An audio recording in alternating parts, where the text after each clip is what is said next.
मित्रांनो, हा व्यवहारी अपूर्णांक सोडा काही सेकंदामध्ये. बघा या ठिकाणी 17/4 अधिक x बरोबर 17/5 बरोबर x बरोबर किती.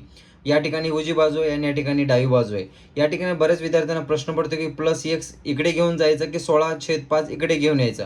परंतु मित्रांनो, या ठिकाणी लक्षात ठेवायचं आहे, प्लस x म्हणजे हा चल नेहमी काय असतो, धन असतो. म्हणून आपल्याला डाव्या बाजूला असेल तर डाव्या बाजूलाच ठेवायचं आहे. म्हणून या ठिकाणी प्लस x असल्यामुळे x इकडे घेतला.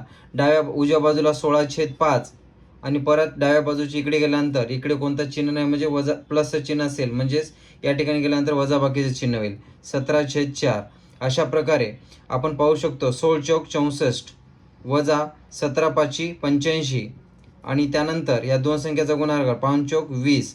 मग 64मधून 85 वजा केले असता आपल्याला शिल्लक राहील वजा 21/20. यालाच आपण विविध प्रकारे सुद्धा लिहू शकतो, म्हणजेच वजा 21/20 अशा प्रकारे देखील लिहू शकतो.